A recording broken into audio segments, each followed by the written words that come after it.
Hey everybody, it's Shit Talk Reviews. Thanks for stopping by.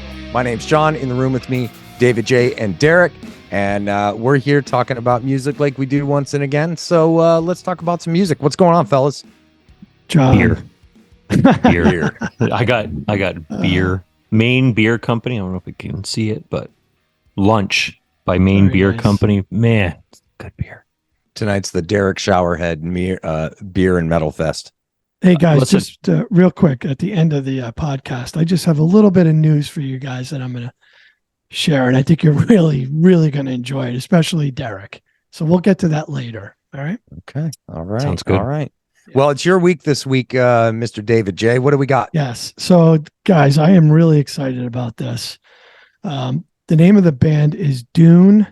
And I'm going to be honest, I didn't know anything about these guys. I was just preparing for my week for the podcast, and I always try to find bands. And I stumbled on these guys on Spotify. And I know you two guys are, you know who they are, or you have an idea of who they are.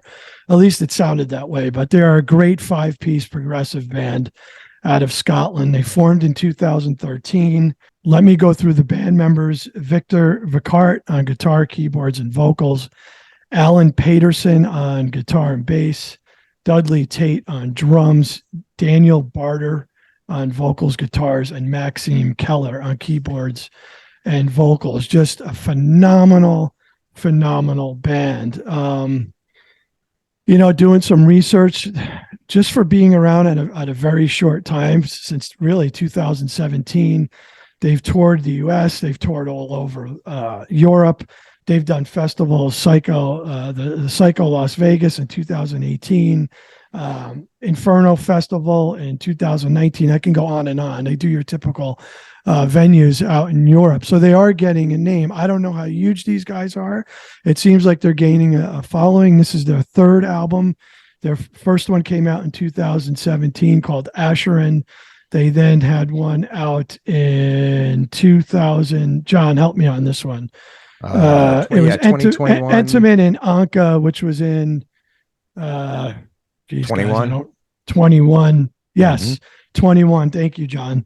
And then obviously this one, Voidkind, which is to me absolutely amazing. And I really can't wait to hear what you guys have to say about it. So let's do it. Well, one correction, 2013 is when they came out, and they are inspired by Frank Herbert's Dune books. And I did a little research on this album by watching Dune 2 last night. And we were supposed to record this podcast, and I completely forgot about it because I was watching the movie. However, I did go back today and put this album, Voidkind, to the movie. And boy, does it fit. Yeah. Really well. Like kind of like Pink Floyd's Dark Side of the Moon and The Wizard of Oz. There's a nice glove there. You should give it a shot. John, you especially, when I heard this, I just didn't know how you were going to go about it, because I know you love the prog and how things like that are. So I'm really, really interested on your thoughts specifically, because there's a lot going on here, man. I'm just curious. They're a really good band. I enjoyed what they did. I enjoyed their performances are solid. The parts are real tight. I think they made some interesting choices. I did some reading, and I think it was Victor. Forgive me if it was Daniel instead of Victor, but I think it was Victor who said one of the things that they wanted to do on this record was, often in modern metal, what you'll hear in terms of guitar work is it'll be one guitar part that is double tracked or sometimes quad tracked, and they'll pan one left and one right, and it gives it a nice thick full sound. What Victor wanted to do here on this record, or the whole band did, was instead of taking single guitar parts and panning them hard right and left, he wanted distinctly unique guitar parts on the left and the right, which is a very cool trick, and it goes a long way in establishing like a sound stage that you listen to. Very interesting. Yeah, it's very cool, and it is very, very distinct on this record that there's two different things happening, one on either side. So they did some really cool stuff like that. I hate to start with a complaint, but I'm gonna. And it's not about the writing, it's not about the performance, but I think the mix for me, I'm just struggling with it a little bit. Like it felt like there were areas where it could have been tighter, because they are cranking through this. Yeah. Yeah. You know, I just, there were a couple of moments on the album where I thought, man, I'd love a little more clarity right here. Feel like I could get into it a little harder. Was it like a metal just felt like a real good vibe and it switched to another type of just kind of jumped genre on you a little bit too much? No, not that. That they do a lot of that, and I enjoy. Like I said, it had nothing to do with the writing or the performances. I think for me, it felt like a mix issue. It just seemed a little too big in places almost. You know, that it could have been. It's a powerful album. It could have been even more so if the mix had been a little tighter, and that's not across the whole record. And I realize I'm nitpicking too. That's a fair point. Yeah, I mean, I'm prepared to be skewered by some people for being insulting, but it was one of the things that I caught. I think they really made some big swings, took some big swings with like dynamics on this record, and like you said, going from really quiet, ethereal, dreamy, spacey passages, and then just hammering the shit out of you with like a crushing riff coming out. And I love that stuff. And they do it very well. And I really enjoyed that. Yeah. So overall, I like the album, for the record. Some of the songs, some of these songs were just so good. You know, we'll get into the songs later, but go ahead, Derek. I mean, I'm definitely want to hear what you think. Just drinking over here. Proggy sludge, man. It's proggy sludge. Yeah. Mastodon and Baroness meets a little bit of Tool, some mesmerizing. Yeah, I had Tool. Mesmerizing tunes there, and atmospheres. A lot of good atmospheric stuff. Cinematic, if you will. Yeah. I did think that there were parts where the atmospheric parts were way in the back and almost borderline not you couldn't hear them, and that comes back to the mixing a choice. But in the end of the day, I enjoyed it. I didn't love the Clear Channel singing parts. I thought that there were several times, and please, Victor, don't light me on fire. Maynard James Keenan would have sang these better, and not everybody has, a Maynard to go to. I love the beefy, growly, chunky vocal parts. Love it. Some of the Clear Channel parts didn't work for me. Then again, reaching for Telos, yeah, phenomenal. Great my favorite song. Track. My favorite one. Yeah, great track, and I'll tell you why. I heard harmonies in there, and structures of yes. In if yes went super fucking heavy, that track is it. And Derek, you are spot on. Thank you. It would have been, and if all the Clear Channel vocals were like reaching for Telos, I would have been loving them all the way through. But there's some parts like Eleonora. It just, those Clear Channel parts didn't work for me. His Clear Channel singing. It was very whiny, but there are other parts throughout the record where he nails those Clear Channel singing parts. But that's my only complaint. Other than that, this album's, there's a lot to hear, and I have a shit ton of notes if you could see it. And so great choice, Dave. Yeah, thank you. I know it had a little bit of everything for you guys, and it was kind of the expectations. I knew you wouldn't think it was great, but I knew that you'd find some good out of it, because that's exactly how it was for me. What, Dave, when you first played this, I know you weren't familiar with them. You hit play. What was your first impression? It was almost like Sermon meets like Urn, somewhere in the middle. It felt like it was very prog, and it had that side, and boom, it would clash with a band like Urn, somebody that would just punch you right in the mouth. So it had a little bit of everything for me, if that makes sense. Yeah. But like he said, Reaching for Teros, that song just is, man, it's just such a great song. And he's right. If they would have stuck with some of that theme throughout, it would have been really fucking banging for sure. Yeah, I thought the opener, Summa Blasphemia. I like it. They bring the brutal right off the bat.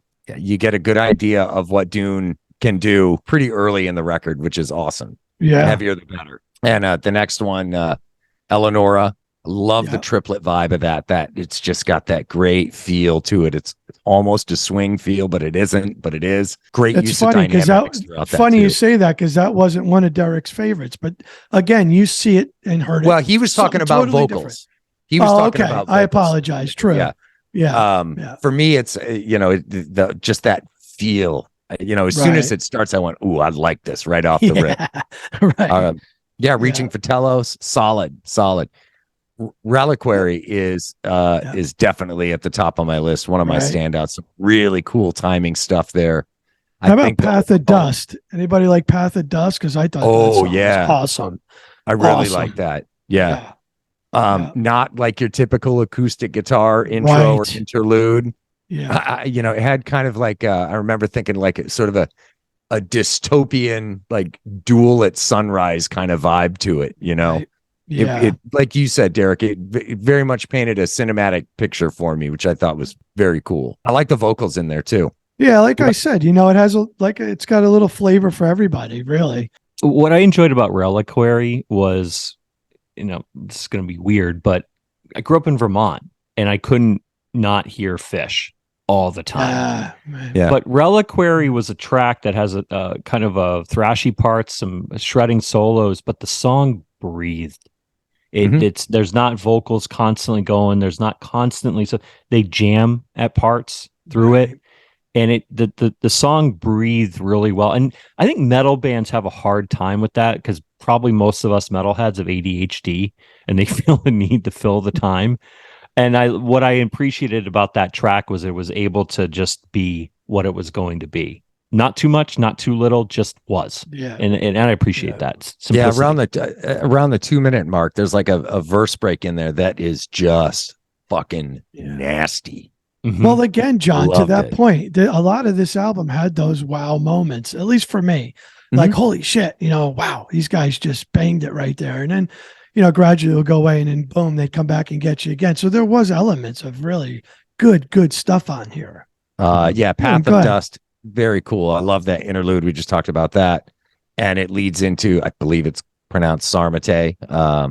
The Path of Dust was a perfect introduction to that song. Yes, it is. It flows so well. Great track layout move there. It had a cool, like, slinky, like, I don't want to say a Middle Eastern vibe to it. Maybe it was the scale that the guitar parts were written in, but beautifully done. Like Middle Eastern metal, riffy, but great ending to that one too. I'm good. Glad you guys glad you liked it. More than I thought you would. Well, let's not get ahead of ourselves, David. Path of Ether following up. Another interlude, really spacey. I enjoyed that too. I like the keys throughout this record. Yeah. There's some very, very cool synth stuff in there. Abode of the Perfect Soul. I like the trade-off of the hulking barks. And then there's like a beat down 1 second, and then there's almost like they do this clean healing spells where they heal you from the beat down that you took, and then they bring back a beat down again. Right. Yeah. Heavy intro to that one. Really great intro. Man. I'm glad you guys liked it. Oh yeah, absolutely. They're a great band. They're a great band. And let me ask you guys real quick. Because you both were familiar with this. So either one of you, how did you know about these guys, or when did you hear of them? I don't know the discography. I just familiar with the name. They come up in searches and stuff. Yeah, because you knew the spelling, John, like quick. So obviously you knew the band. How about you, I can't Derek? speak. Yeah, I mean, I've been on the label's mailing list for years. So I see everything. I listen to everything that comes my way. I'm just a kind of a dick and only really sink my teeth into certain things. But this is definitely a band worth sinking your teeth into. Yeah. I've known about them for a while. They're definitely an up and comer. They, to their credit, they take every tour that they can get and go out on the road and do what they need to do to be heard and seen. Numbers. Where are we going with numbers? Yeah. Wait, go ahead. You guys, go ahead. Derek? Give it to me. Yeah, I have solid 8. I enjoyed it. I would love to hear more yes like harmonies on the next record. Just my 2 cents. I before I throw a number on it, I want to go back to Abode of the Perfect Soul. One of my definite standouts on the album for sure. Felt like a glorious blend of Tool and King Crimson in spots. Yeah. Two of my all-time favorites. A lot of cool movements, lots of different vibes and flavors in there. Great song. So overall, the music, the songwriting, the performances, a solid 8.25. But the mix was, I really struggled with it. And so, I went a 7 just on the mix because I thought that, I would have made moves different. You know And what again, though, John? I say that as a Monday morning quarterback who doesn't. I've never mixed anybody's record, so what the fuck do I know, right? But as a listener, that I think I would have given it a slightly higher overall rating if I thought the mix was a little more suited to me. But I may be alone in that, so I'm open to it. John lies. Okay. Hold on, John lies. He has produced a band named Demon Spit. It's true. No, what I was going to say. Go ahead, Derek. I'm sorry. Is it good? No. Is his production qualities good? Yes, he is very good. Oh my God. He made me sound like somewhat of a civil human singing a terrible song, so much so that my wife loved it. She was like, we were at Disney, and maybe she was high on Disney, but she's like, this is actually good. And there's like one part where I go, let's go, and John's riffs kick in, and she's like sitting there going like this while we're sitting out on the patio at Disney at a resort, and we're rocking out the Demon Spit. I had to share that story. So your production, it inspired something in someone. Well, you're too kind. Look, to hear that something we did inspired a stank face on somebody, that makes me Very happy. nice. 3 people so far have liked it. Yeah, 3. And John, Nice. we can't play it for anybody, but The only 3 that will ever hear it. Yeah. I was just going to say, back to John's point on the mixing, he's got an ear for that because he's the pro. He's done this before. See, I don't have an ear for that. So how John hears it and I hear it is so different. So it's good that you got to get everybody's opinion, right? I mean, But hears it differently.